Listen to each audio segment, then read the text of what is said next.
it was almost like the music was, in a sense, healing a trauma that I had somewhere, or something that was going on. And that was just the most beautiful feeling. Yeah. Yeah, I was just kind of wondering what state you might have been in when you put that together. And yeah, if that kind of linked up to the creation process in any way. Yeah.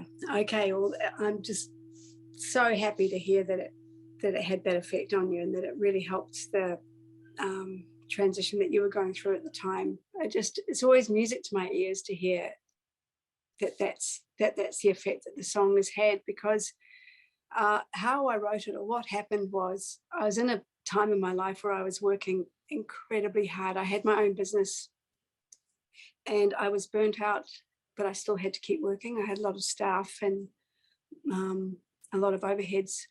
So I was working crazy hours, and I went to bed one night and I was in that state, that state when you're too tired to go to sleep, but you're too tired to actually do anything as well. Kind of too jumpy. So I was in that state, and it was about midnight, and I just got home from work, and I thought, oh, look, you know what I'm going to do? I'm going to sing.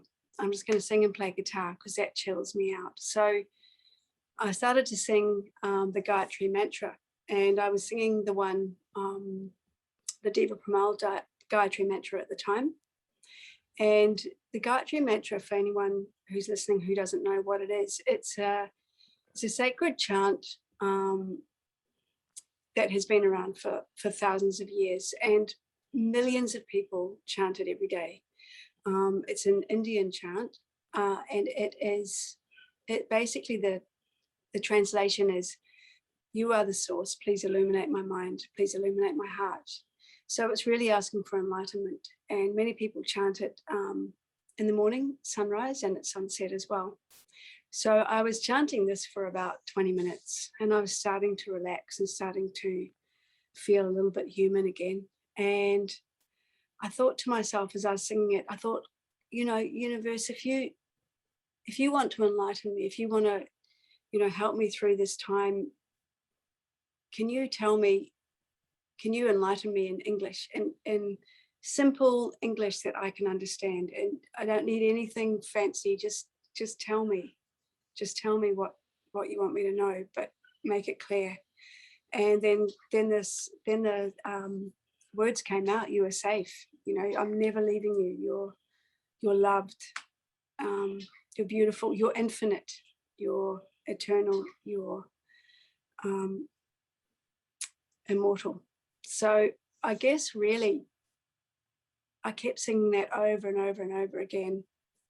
And then I went to sleep, and I had a really good sleep. And the next day, my flatmate came in to me and he goes, what was that song that you were singing last night? It was making me cry. I was on my bed and it was making me cry.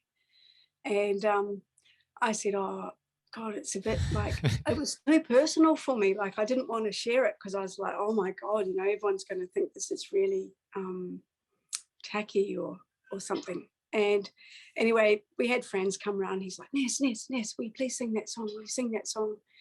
And every time somebody came around, I got sort of collared into singing this song. And then that kind of, the word got out, and then I was singing it all over town. I just kept getting asked to sing that song everywhere. And for me, it's like, it's the common denominator with all of us, all of our hearts, where, we all want to know that we're safe and that we're loved and that we are not going to die. And that also, in the song it says, I'm never leaving you. I'm closer to you than your heartbeat. We're joined, we're together. So it's really the primordial concern that I think maybe many of us have, that we're alone, and we're not. So for me, it was a really healing song, and it really helped me through my time. And then I've just had responses from people all over the world. I've had people play it to their husbands who are dying. I've had people play it to their children every night when they go to bed. I've had people play it while they're giving birth. I've had people from all over the world contacting me and saying that they heard it at this retreat or at that retreat, and people saying that it's just really, really helped them through their time. So yeah, so I'm really, really grateful that this song is there and that this is the response that it has had. So thank you for sharing your story with me, because it warms the cockles of my heart to hear it. Yeah, it's just like, yeah, it's all kind of, they're all kind of coming back into you. And it's interesting how you've kind of, you know, that prayer was answered in deepest sense. And I think the power of just speaking something out and having, you know, the power behind the words and having some real kind of connection or communication out loud can be a powerful thing. Like there's almost like a relationship that's being formed through that process. And Yeah, yeah, it's interesting. I agree with that. Yeah. Saying something out loud can be really powerful, can't it? Especially if it's something that, you know, in our culture, saying that we're immortal or saying that we're infinite is not really done. Or saying that we're eternal, you know, it's not really done. It's kind of not really spoken about that much. Yeah. So it's a powerful thing. Yeah. Definitely bringing that out into the open. Yeah, it definitely feels like there's a lot of fear around death, but it's kind of subdued. And like you mentioned, distraction earlier and all these other things, it seems like the attention's kind of drawn away. And from that space, at least, it's not really explored that often or spoken about.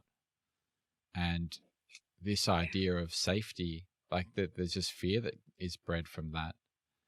And it seems like it's harder to make decisions from a place of love when there's like fear around, you know. So I think moving into those kinds of like ways of being, into those decisions in our lives, stems from kind of feeling safe in a sense, or reminding ourselves that we are, or connecting with something that, you know, helps us feel that way. Yeah, I agree with you, you know, and that I think that feeling of fear is quite, can often be quite hidden or quite subconscious. You know, you don't even realize that you're scared of something, of whatever that may be, whether it's death, whether it's not being able to pay your rent, whether it's whatever it is, social acceptance, whatever it is, this seems to be, there is a lot of fear, I think, all in my psyche anyway. Yeah. So yeah, it's nice to I find that if I start to consciously be grateful for what I do have, and, you know, look out for ways that I am actually held by the universe, it really helps me in my life and in my day. If you enjoyed this clip, the full episode will be made available up here somewhere, so feel free to check that out. If you're someone that's interested in working one-on-one with me and developing your practice of presence, reflecting on your life at the moment, and calibrating your trajectory, then feel free to head over to todaydreamer.com and get in touch. There's also a full catalogue of episodes available on the website, which pretty much are there to help you cultivate the practice of presence so that you can more deeply participate in the blossoming of the emergent world story. So there's episodes on rituals, meditation, different ways you can cultivate presence, find meaning in life, working with psychedelics, and a whole host of other things that, you know, surround spirituality and surround this idea of coming back to this moment right here and right now, and deepening almost like your connection with yourself and with others through intimacy, relational practices. There's a whole host of episodes. Feel free to check it out if you're into that kind of stuff. Anyways, thank you for your attention and for sharing this moment with me in the here and now. And until next time, be well.